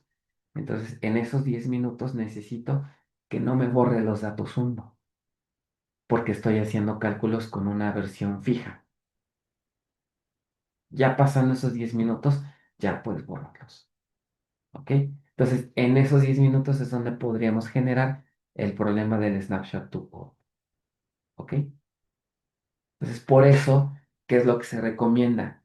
Que el table space 1 sea grande. ¿Qué tan grande? Bueno, ¿cuál sería la respuesta? Ok, es grande, pero ¿qué tanto? ¿Cuál creen que pudiera ser la respuesta para saber qué tanto qué tan grande debe ser el table space 1? Pues debe ser del tamaño que me soporte toda la demanda de transacciones, ¿no? Para que puedan generar datos hundo sin problema. ¿Ok? Si tengo una base que tiene muchísimas transacciones concurrentes, todas van a generar datos hundo. Entonces yo debo de garantizar que en una hora pico de mi sistema sea capaz de guardar todos esos datos hundo de todas las transacciones que estén en curso. Eso por un lado. Y si tengo también en mi sistema consultas que requieren niveles de aislamiento y que implica consultar datos hundo viejos, pues a ese table space hundo debo sumarle esos tiempos. Por lo menos, ¿no? Se dice que los datos hundo deberían de vivir el tamaño que tarde la transacción más larga que tenga en mi sistema. Si tengo, repito, una transacción con un nivel de aislamiento de este tipo que dura 15 minutos, entonces debo garantizar que al menos mis datos no vivan por los siguientes 15 minutos para que puedan no caer en un error de un snapshot to hold. ¿Ok? Ahora voy más allá. Otra funcionalidad que puede beneficiarse si todavía dejo los datos más tiempo. Eso es una funcionalidad que se le llama flashback. ¿Ok? Puedo yo decir, voy a configurar mi base de datos para que los datos se guarden no nada más 15 minutos, que es lo mínimo, para que mis transacciones de consulta de lectura repetibles funcionen. Voy a dejarlos un día o inclusive una semana. ¿ok? De una transacción que hizo commit el lunes pasado, todavía podría tener sus datos uno hasta el viernes. ¿Para qué creen que necesito conservar todo eso? Porque si yo tengo la versión viejita de varios días, ¿qué creen que puedo hacer con ello? Si un usuario se llega a equivocar y hace un commit y resulta que 3 días después se dio cuenta que esos cambios estuvieron mal, ¿qué creen que puedo hacer asumiendo que tengo los datos uno desde el lunes? Puedo restaurar esa transacción. Ya no puedo hacer rollback porque hice commit, pero como tengo sus datos uno, puedo aplicarle una restauración, como si fuera una especie de un punto de restauración en Windows o en un sistema operativo. Si ubican lo que hace un punto de restauración en un sistema operativo, ¿quién me explica?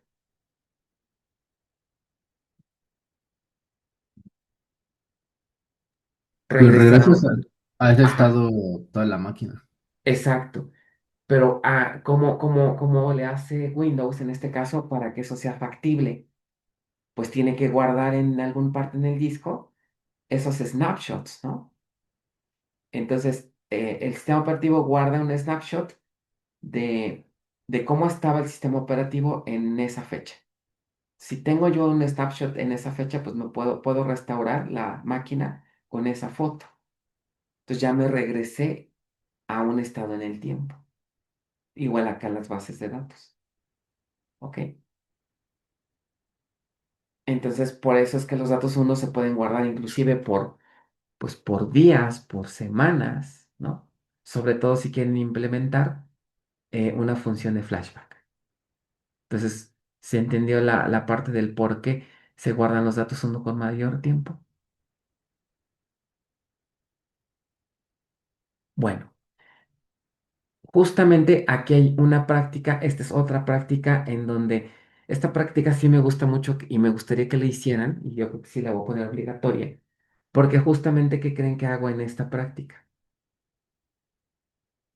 Provocar los dos errores, provocar los dos errores. ¿Cómo lo hago para provocar los dos errores? Pues poniendo un table space uno muy pequeñito. Y luego les pongo a hacer en la práctica, hagan muchos DMLs, perdón, en transacciones. ¿Qué pasaría? Pues me voy a acabar el espacio, ¿ok? Y puedo, si no hago algo por no acabármelo, pues me va a salir este error, ¿ok? Que fue lo que vimos, lo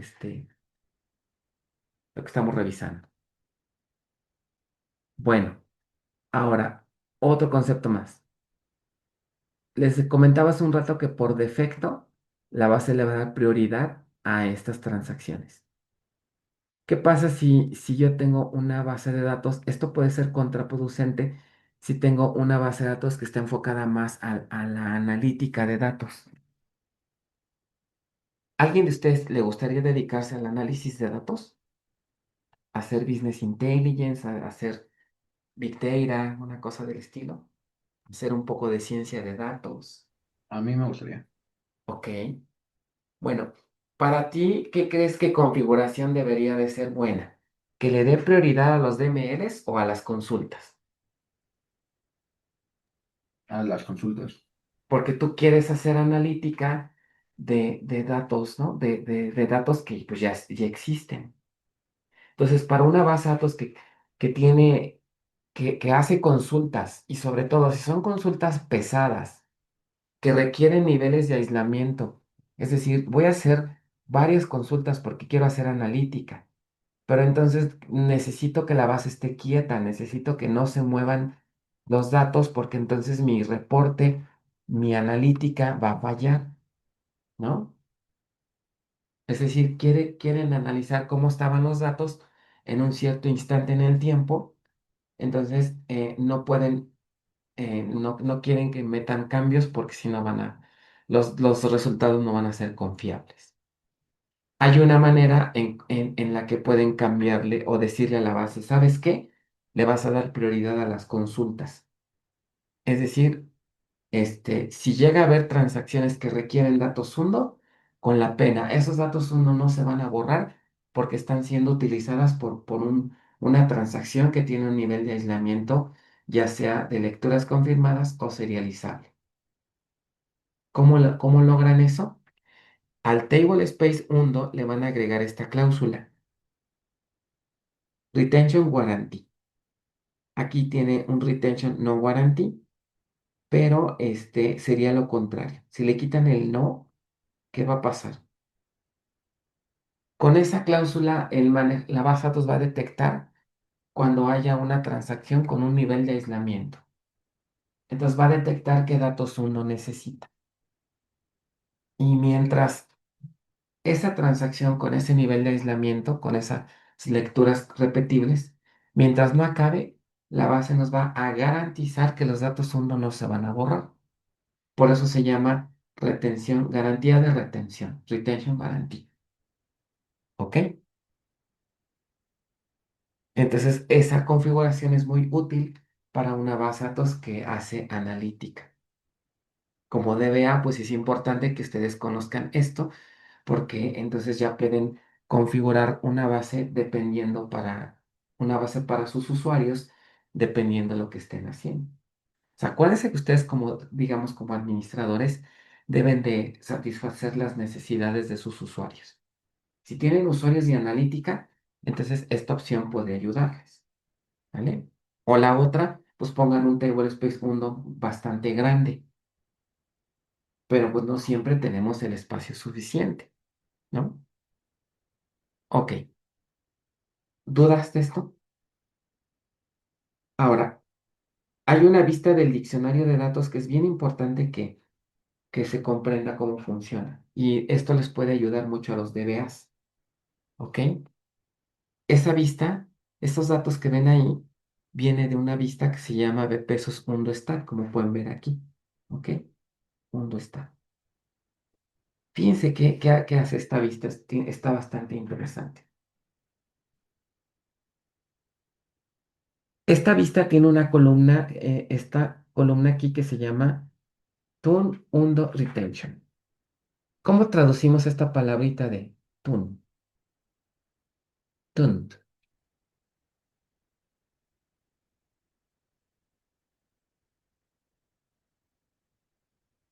¿no? Como Así algo literal. personalizado. Algo, ajá, no sé si muchas veces en el ámbito de administración, a veces utilizamos mucho el Spanglish como, pues tu base está tuneada, ¿no? O tu sistema está bien tuneado. Eso viene de esta palabra. ¿Qué significa cuando algo está bien tuneado? Exacto, como bien comenta aquí, ¿Mejorado? ¿no? Tuneado significa está, no tanto como, bueno, sí puede ser mejorado. Está como bien configurado, este, una configuración bien hecha. Está puesta a punto, algo está bien configurado, está bien creado para que funcione correctamente. Ahora sí que está a punto, está configurado de tal manera que es óptimo, ¿ok? Algo bien tuneado. Entonces, aquí esta vista lo que hace es tratar de configurar un periodo de retención adecuado, ¿ok?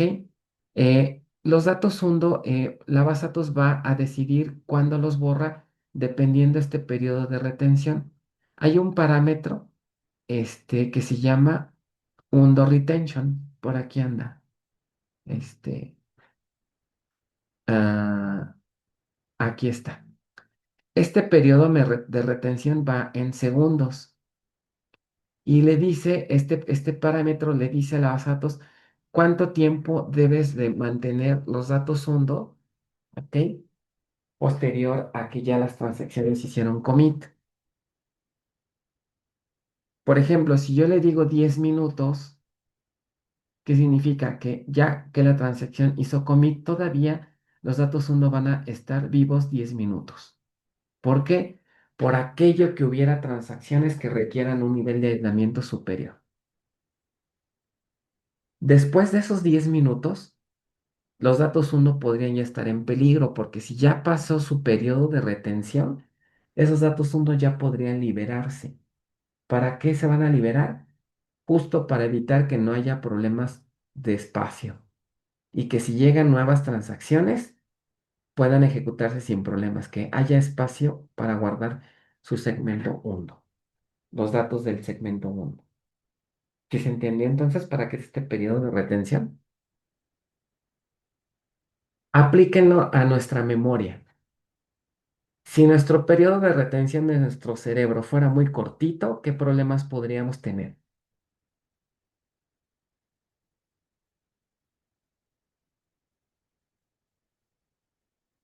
¿O qué inconvenientes podríamos tener? Si nuestra memoria no tuviera mucho tiempo de retención de todo, de todo lo que vamos viviendo.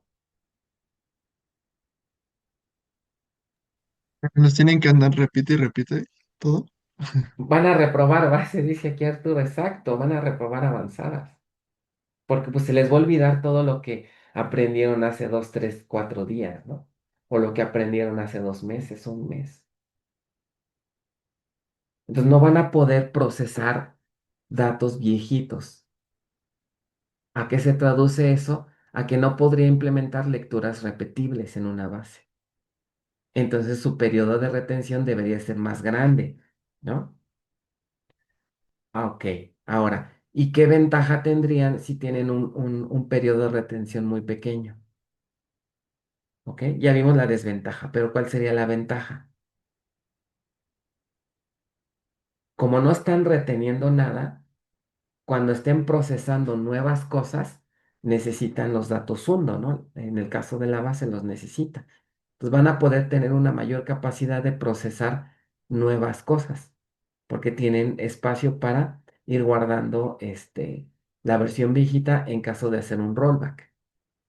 Entonces, las operaciones de ML no fallarían. Entonces, lo que hace esta vista es, dependiendo de la actividad de la base de datos, es como va modificando este periodo. Por ejemplo, vean, a lo largo del tiempo, la base va recalculando este periodo. A veces lo sube, a veces lo baja. ¿En qué momento lo sube? Por ejemplo, aquí tienen, no sé, donde el periodo de retención está muy alto. Por ejemplo, bueno, este no lo voy a tomar en cuenta porque salió como que cortado. Pero, por ejemplo, ¿dónde es más muy alto? Por ejemplo, aquí. ¿Por qué aquí el periodo de retención es muy alto?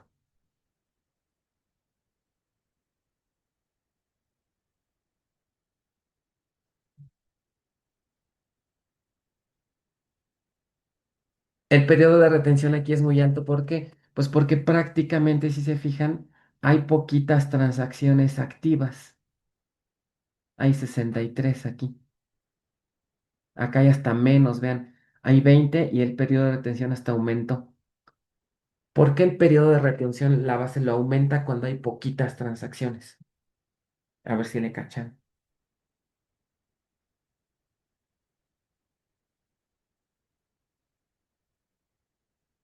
Como hay poquitas transacciones, no se necesitan, las transacciones no están generando tantos datos hundo. Entonces, por lo tanto, no requieren tanto espacio de almacenamiento en hundo. Como no hay tanto requerimiento, los puedo mantener los datos hundo con más tiempo. ¿Con qué beneficio? Pues tener una memoria, digamos, del pasado más grande. La base siempre va a tratar de tener la mayor, los datos uno va a tener de retenerlos el mayor tiempo posible. ¿Para qué? Pues para que la base tenga una mayor oportunidad de hacer cosas en el pasado. Si tengo flashback habilitado, va a poder hacer más puntos de restauración. ¿Ok? Si quiero tener transacciones más largas, puedo tenerlas porque los datos hundos siguen vivos. Entonces, sin embargo, va a tratar de al mismo tiempo cuidar las transacciones. Si hay poquitas transacciones, le va a dar prioridad al periodo de retención más grande. Pero si empiezan a aumentar las transacciones, por ejemplo, como aquí, 1227 transacciones, vean que el tiempo de periodo de retención se cae se disminuye considerablemente, de un 4000 a un 400. Aquí es lo contrario. ¿Por qué disminuye el periodo de retención? Ah, pues porque hay demasiadas transacciones. Entonces necesito demasiados datos uno para poder implementar el rollback. Entonces, con la pena voy a tener que sacrificar datos uno de las consultas largas para poder satisfacer las DMLs. ¿Ok? ¿Se entendió lo que hace esta vista? O más bien lo que hace la instancia. Corran porque ya se me acaba la clase. ¿Sí entendió o no? Sí, profe. Sí, profe. Ok, bueno, seguro, conste, porque ya voy a cambiar. Con esto ya acabamos datos uno, ¿eh? Entonces, ¿qué van a hacer en esta práctica? Justamente simular estos dos problemas, ¿ok? Pero en la realidad, esto es lo que hace la base. Con un table space undo, pues trata de tunearla, como bien viene aquí este parámetro. ¿Ok? Entonces, ¿se entiende? Si tengo muchas transacciones, ¿qué puede pasar con el periodo de retención? Va a tender a disminuir. ¿Por qué disminuye? Para darle prioridad a las transacciones. Si hay poquitas transacciones, el periodo de retención aumenta. ¿Con qué beneficio? Pues tratar de mantener los datos uno lo más que se pueda. Entre más tiempo queden los datos uno es mejor porque tengo chance de irme más hacia el pasado e inclusive de hacer puntos de restauración más en el pasado. Bueno, ese es el chiste con los datos hundo. Y ya el último concepto es que, miren, ya acabamos el PDF. Jeje. Este, hay un estatus de los datos hundo. Los datos hundo también tienen un estatus, al igual que los read logs. Pero aquí está un poquito más fácil. Solo hay tres: active, on expire y expire. ¿En qué momento creen que los datos hundo tengan el estatus de active? Cuando están siendo usados por una transacción. Ese es lo obligatorio. Empieza una transacción, empieza a generar sus datos hundo y mientras esa transacción no acabe, no haga commit o rollback, esos datos hundo son obligatorios. O sea, la base jamás los va a borrar porque están siendo ocupados por una transacción activa. ¿Ok? O sea, los datos hundo no se van a poder borrar, jamás. On expire, ¿qué significa on expire? La transacción ya hizo commit, entonces los datos hundo que generó, por eso hace rato Guillermo me decía, ¿no? Oye, pues si la transacción ya hizo commit, esos datos hundo se podrían eliminar, totalmente de acuerdo. Pero en lugar de que se eliminen, los va a marcar como on expire. ¿Qué significa? Que los voy a guardar otro rato. ¿Para qué? Pues por si hay consultas largas y no generar un snapshot to old, los voy a guardar. Y aparte, por si tengo un flashback habilitado. ¿Ok?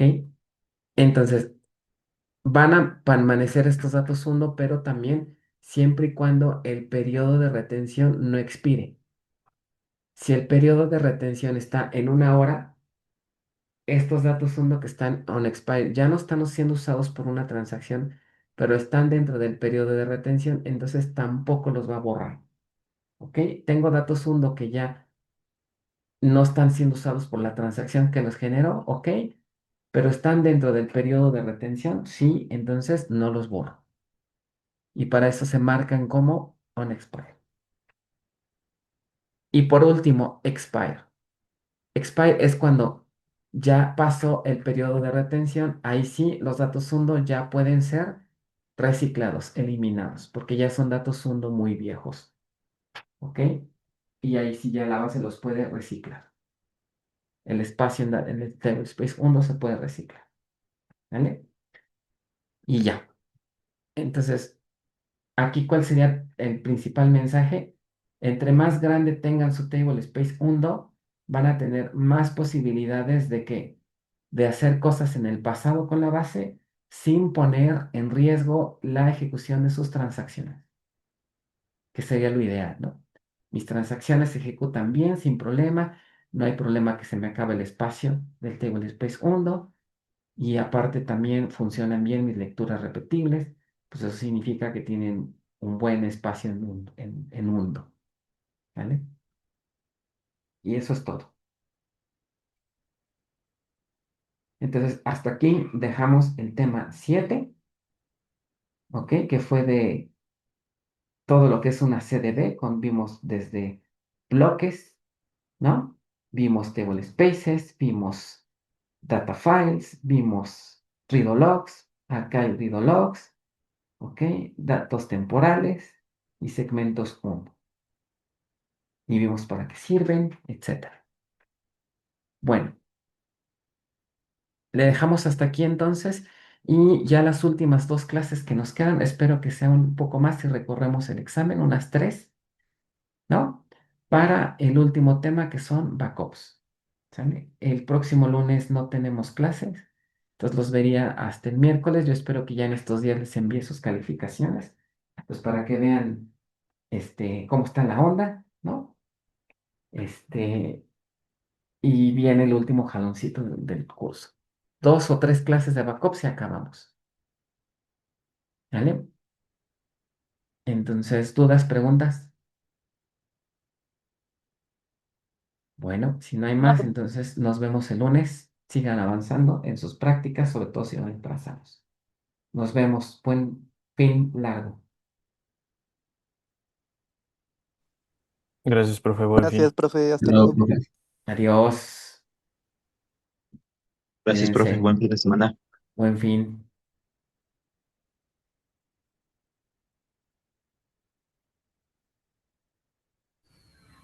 Profe, Mande. bueno, yo tengo un problema con la práctica 8 en el validador que no podía, bueno, un problema que tenía uno de nuestros compañeros que no podía borrar el usuario, pero no sé cómo lo solucionaron. Uy, ya no está Guillermo. Si no, no sé qué diría. Mira, ese es, por lo que veo y por lo que vi con Guillermo, ese es un problema que viene, que inclusive yo lo veo como un problema, como un bug de la base de datos. Porque estuve revisando con él y no pudimos resolverlo. No me generó bitácoras, no nos generó este, algún indicio claro de qué está pasando. Lo único que detectamos es que el diccionario de datos se dañó. Ok, ¿Ok? El diccionario de datos se dañó. Entonces, con el diccionario de datos dañado, el problema fue que inclusive se dañó hasta PDB-SID. Entonces, ni siquiera pudimos generar otra PDB nueva. Terminó Guillermo haciendo una CDB nueva. E ok. incluso la intentó generar a partir de la base que creamos en la base 2, en el tema 2, y ya desde ahí traía el problema.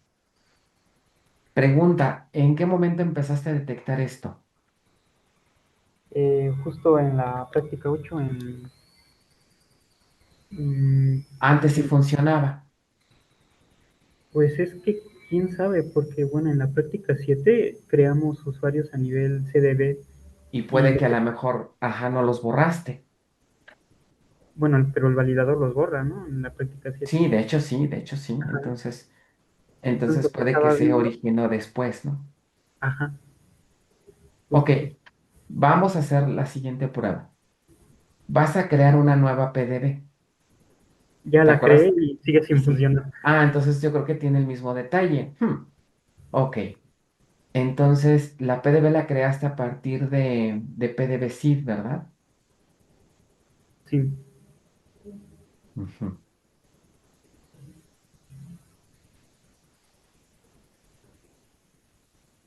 Podríamos intentar hacer esto. ¿Te acuerdas que está la otra que es PDB root? Digo, perdón, CDB root. Ajá. Bueno, ahí puedes crear un common user. No sé si ya ves que en prácticas anteriores se crea un common user con el prefijo c gato gato. Ok, sí, sí, sí. ¿Sí? ¿Te acuerdas de eso? Ok. Sí. Vas a crear un usuario, un common user ahí en root. y vas a intentar borrarlo. Si el problema no se replica en CDB root, ¿qué quiere decir? Que el diccionario de datos de CDB root está bien. Entonces lo que podríamos hacer, si eso está bien, crear una PDB a partir de root. ¿Cómo haces eso? En la práctica 2, ¿te acuerdas que apuntamos a los data files de seed? No sé si eso o ya te hice bolas. En los data files de SID, ¿verdad? Ajá. En lugar de apuntar a los data files de seed, apunta a los data files de root para que generes una nueva PDB. Ok, ok, ok. ¿Sí? Sí, Sí, sí, sí. sí, ¿le cachaste lo que hay que hacer? Sí, sí, Ok. de hecho lo estoy anotando para... Ok. Si tú detectas que tu nueva PDB que fue generada a partir de root no tiene problemas con los usuarios, pues ya la hiciste, podrías trabajar así. Ok. Pero si te vuelve a generar el error, quiere decir que también hay un problema en root. Sí, sí, sí, entiendo. Y si caemos en esa situación, ahí la solución sería entonces esa CDB que tienes, la tenés que descartar. Ok. Lo que hizo Guillermo fue generar una a partir de DBCA para no bueno, si te da tiempo, podrías es como volver a crear tu CDB de las prácticas del tema 2, ¿te acuerdas? Ajá, de la práctica 6. Pero yo entiendo que eso puede ser tardado. Si eso te pega, entonces, pues genérala a partir de DBCA, Ok, sí, está bien. ¿ok? Y pues trabajar sobre esa para sacar las prácticas, Ok, ¿no? Entonces, porfa, manténme informado de lo que vayas descubriendo para también ayudarte y que no pierdas tiempo. De todos los pasos que te di, pues veme diciendo, a ver, aquí me pasó esto, aquí me salió esto. Y ok, ya vamos entiendo. bien, ¿ok? De hecho, en la práctica 9 que trabajamos con usuarios, bueno, con usuarios comunes a Ujú, nivel de CDB root, ujú. sí, o sea, esa sí la pude sacar de eso. O sea, pareciera que en CDB root está bien, Pareciera, exacto. ¿ok? Vuélvala a comprobar y si Ok, sí todo bien, pues ya trata de generarla a partir de root, ok, ok. ¿ok? Bueno, ahí me vas avisando, porfa. Sí, profe, muchas gracias. De nada. Hasta luego. Bye, nos vemos. ¿Alguien más tiene duda de los que siguen aquí conectados? Creo que no. Bueno, entonces ya voy a cerrar la sesión.